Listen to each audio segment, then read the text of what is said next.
Kalau lo anak Gen Z yang besok ikutan pemilu, gue perlu ingatkan satu hal buat lo. Lo bebas memilih siapapun berdasarkan hati nurani lo. Sekali lagi, menurut hati nurani lo ya. Ngomong-ngomong soal nurani, gue pengen lo bertanya ke diri lo sendiri. Seandainya ada orang yang di masa lalu pernah berbuat kejam, menghilangkan orang-orang yang berjuang untuk demokrasi. Lalu sekarang dia joget-joget berharap lo milih dia jadi presiden lo. Apa yang akan lo lakuin? Bayangin kalau lo ada di posisi keluarga orang yang diculik atau dihilangkan paksa itu. Bayangin kalau seandainya korban penculikan itu adalah orang tua lo atau kerabat terdekat lo. Sudah diculik lalu lo diminta untuk tidak mengingat masa lalu. Lo diminta untuk menatap masa depan. Lo diminta untuk menonton tingkah gemoynya dan lo dirayu buat milih dia jadi presiden lo. Apa semudah itu?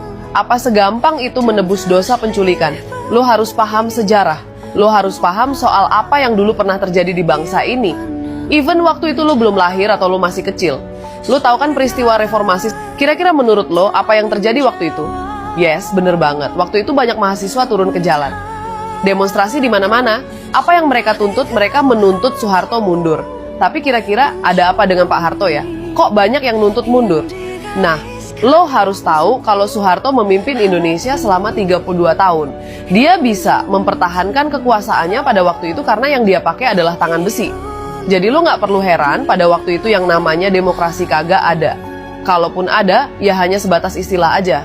Esensi demokrasi yang dari rakyat untuk rakyat dan oleh rakyat sama sekali nggak terjadi di era Soeharto.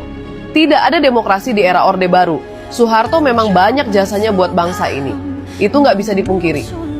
Tapi lo perlu ingat, selain banyak jasa, Soeharto juga banyak dosa. Orang-orang pada waktu itu tidak boleh berbeda pendapat. Berani lo beda pendapat sama pemerintah, siap-siap hilang. Ini yang terjadi pada banyak aktivis pro-demokrasi pada waktu itu.